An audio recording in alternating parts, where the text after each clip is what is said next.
চাই না, এরপর জনগণ সব জানতে পেরে ওকে পদ থেকে টেনে নামাক। এখানে আমাদের আম ছিলা হয়ে গেছে, না একটা আম আছে, একটা ছিঁড়ে নিব। আর এই আমটা আমাদের পাকা বেরিয়েছে, কিন্তু এটা দেওয়া যাবে না।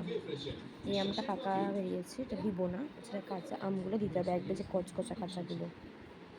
এখন আমগুলো আমাকে কাটতে হবে এখানে এমন টাইপের করে। এখন আমি আমটা এখানে কেটে নিব।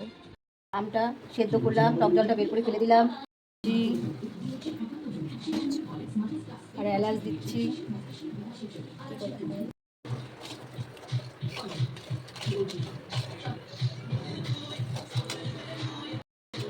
এবার আমগুলো চিনির মধ্যে ছেড়ে দিলাম, দিয়ে ভালো করে নাড়াচাড়া করে একটু জলটা দিয়ে শুকাবো, তাহলে হয়ে গেল আমার চিনি প্লাস্টিক চাটনি। এই যে আমার চাটনি হয়ে গেল, এখন গ্যাসটা বন্ধ করে দিলাম, ঠান্ডা হলে বয়মে রেখে দিলাম। আর তোমরা এইভাবেই আমের আচারটা বানিয়ে খেতে পারো। সো এটাকে বলা হয় প্লাস্টিক আমের আচার।